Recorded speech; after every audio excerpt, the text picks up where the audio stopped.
Hey, what's up, everybody? Hope you're having a great day. It is Thursday, which means we're doing a Thursday night throwdown, and I am excited about this one. If you've been following along, you know that my first love is malt whiskey. I love single malt scotches. I love American single malts. I love the malt profile. Second to that, even above bourbon, is rye. I love a good rye whiskey. And in fact, in the United States, even though bourbon is our native spirit, rye was the first whiskey that we were actually making on the East Coast in the colonies prior to the Revolutionary War and the formation of the United States. So rye is truly our legacy, even though it is now the underneath in its popularity and national tone from bourbon. And traditionally, in the East Coast, in the colonies, there were two different types of rye. There was what was called the Monongahela style of rye, which was predominantly in Pennsylvania, and then there was the Maryland style rye. Maryland style rye is a little bit more akin to what we would call today a Kentucky style rye, or a lot of times we call them barley rye. Now, Kentucky maybe even takes it a little step farther. But a Monongahela style rye was usually high rye with a little bit of barley, no corn. Maryland style rye was still rye as the dominant grain with some barley, but also had some of that corn put into it, which is going to create two different flavor profiles. So a couple brands have kind of brought back some of those traditional elements, and that's what we're going to do today. This is a Overholt straight rye whiskey Monongahela mash. It actually tells me right here that this is, hold on, got to get my old man stuff out here. This rye whiskey is born from a traditional Monongahela mash bill of 80% rye and 20% soft malted barley. And this is coming in at 100, I think. Where did I see that? No, excuse me, 95 proof. Got glass one there. And then we have this guy. This is Leopold Brothers out of Colorado, and they are doing a Maryland style rye. That was kind of their focus on this, was that Maryland style rye. This is actually a 100 proof, so it's actually a bottled in bond. And this comes in with that mash bill of 20% Leopold Brothers floor malt. So similar malt to this, exactly actually, 65 rye, and then that 15% corn. So, subtle difference. They both have 20% of that malted barley, but then the Overholt is all rye, 80% rye after that, and then the Leopold Brothers is 65 with that 15% of corn still in there. Now, I mentioned, the barley rye that we kind of joke about in Kentucky. A lot of straight rye whiskeys that come out of Kentucky are literally 51% rye, or they are, maybe 60, 65, a little bit less than 20% of that barley, and then a bunch of corn. Kentucky distilleries have made their name with bourbon, with corn whiskey. And so even though when they're making a rye, a lot of times they're going to still try to bring that balance to its sweeter notion, which is what we typically, would find in bourbon, those sweeter notes from the corn. All that say, neither here nor there. Originally, there were two different main styles of rye, a high rye, and then a lower rye with some of that corn added in for sweetness and what have you. So we're going to see what we like here. Traditionally, I like a high rye. I don't really like corn in my rye. Doesn't mean that there's not ryes that I enjoy that have corn. Of course, there's always good whiskey's good whiskey, but when I choose. But we shall see. Proof on these is going to be similar enough that we're not worried about it. 95 and 100. So should be right on par there. All right, let's go into the nose. Right off the bat, I get some dustiness, I get some citrus, and I get some subtle sweetness. The nose is not giving me a ton of rye spice, but it is a strong nose. And it's not bourbon either. It's not a strong, sweet nose. I'm just not getting a ton of baking spices. Dusty citrus with some sweetness there. Okay, this one. Get a little bit more of those baking spices in there. Bakery goods. Also get some dusty notes to that. And again, it's not like sawdust. It's like barrel dust. It's tastes like age, if that makes sense. Both of these are, by the way, 4 years old. So that part is also the same. All right. Noses, nothing is jumping out as far as that strong rye character that I sometimes get.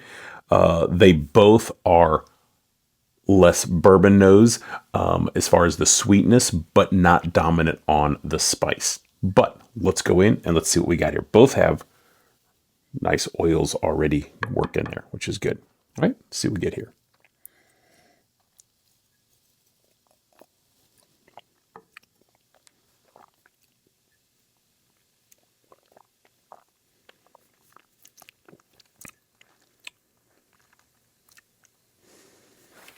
Okay. I'm going to stick with some of that citrus, almost even, I'm going to boil it down on the palate to there's an orangeness to it with some honey. There's some spice. It's a little harder to pinpoint. Maybe it's clove. Orange, clove, honey. This one drinks a little bit more like a holiday. When you would have something for the holidays, right? You would either put something on the stove to aerate your house, or you're making some sort of a drink that kind of lends itself to the holidays. That's got this vibe to it. Orange, clove, honey, those types of notes.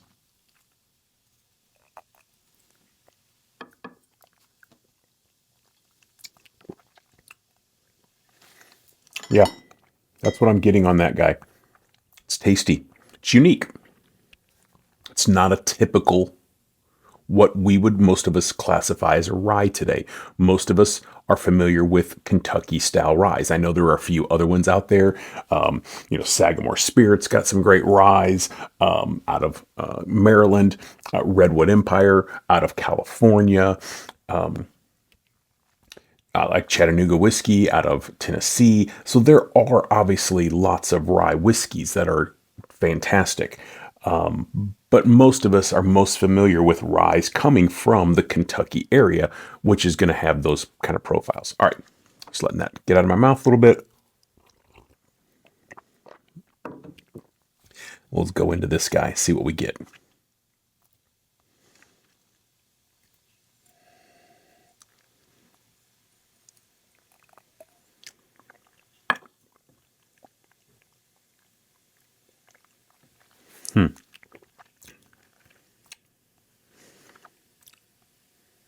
It's interesting. It's kind of similar, which surprises me. I wouldn't expect them to be as similar as they are. Now, the difference in mash bill is a little bit more subtle than what some would have been back in the day between the Monongahela and the Maryland style rye. This does have more malt than some of the traditional Maryland style ryes, which means that the only breakdown here is that 15% between the rye and the corn. but I'm also getting some citrus vibes. I'm getting some of those orange even. I don't get the clove on this one. I'm getting definitely, though, the citrus forward note.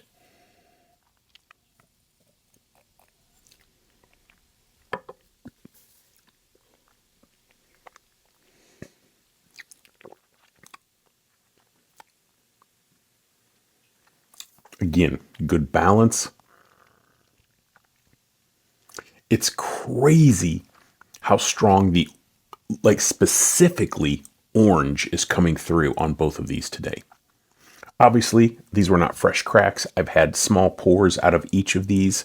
It's been a moment since I've had either of these. So this is brand new, but I don't recall that. I mean, that heavy, heavy orange is interesting to me. Both of them, though, are unique with lots of good flavor. They are simply unique flavors. And by unique, I simply mean out of the norm of what we typically are getting on what we're used to getting in rye whiskeys. All right, but enough of that. We're going to go back in one more time, reverse order, and let's decide which one we like today. And as you know, as always, that could change if we do it tomorrow. It could change if we do it later in the night tonight, whatever the case may be. This is not about this one's better and the other one's not as good. This is about in this moment, what's my palate feel like? All of these things are subjective 100%. All right.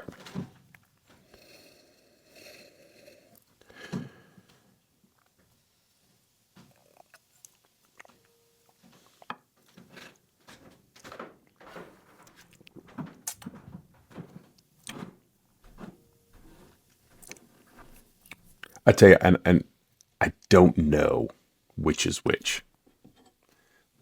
The similarities, they're different, but the similarities are stronger than I would have ever anticipated when I thought about doing this. I was super excited, and I thought I would probably be able to identify the differences, and it is not come off that easy.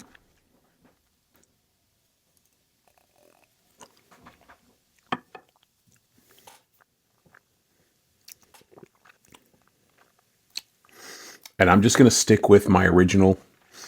They both have a dustiness. They both have orange. Like, not even it is orange. There's orange happening here. This one has a little bit of clove and a touch more of the baking spice element. If I had to guess, and I have no clue. I'm guessing these are where they're supposed to be. I think this is just because of that, the heavier clove and more, a touch more baking spice. I'm guessing that this is the Overholt and this is the Leopold, but I'm not staking any money on that right now. But also for my palate right now in this moment, I actually do also prefer this one, regardless of which one it is. They are both really good. They are both really unique. And they are similar in so many ways. This one just brings a little bit more, again, of that clove specifically, that baking spice. Again, kind of that holiday-ish, I know that kind of note. But it just has a little bit more roundedness on my palate from a flavor profile right now. So, what do we got? And I was wrong. Wow. This is the Leopold brothers. Interesting. Interesting, interesting, interesting, which is why I love doing these. Is this the professional? Is it a double blind? Is it even if is it like, black glass? I get it. Here's what we're doing. But I love doing these because expectation and palate don't always meet the same thing. Meaning, in my head, I would have preferred the Monongahela style. I always typically do.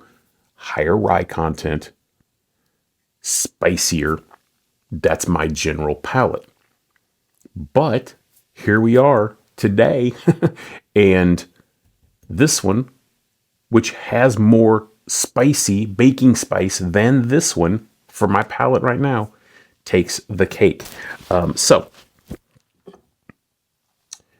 these are both absolutely fantastic. Of course, this is produced by Jim Beam Distillers, which everybody knows my love for Beam.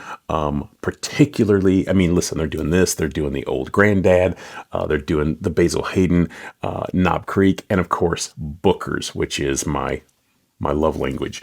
And then Leopold, small craft style distillery out of Colorado. Both fantastic if you can find them. This is a great bottle. It's a great looking bottle. It's got a little bit of that old school apothecary kind of feel to it. And if you can find this guy, and I know they make other whiskeys as well, both delicious. I'm still going to fully enjoy sipping on this. And like I said, tomorrow maybe it's different. But today, surprise, surprise, Maryland style rye whiskey from Leopold Brothers wins our Thursday night throwdown. And that's why we do them. And that's why Thursday is one of my favorite days of the week. Love doing this stuff. Hope you guys enjoy, had a great time. We will see you next time. Cheers.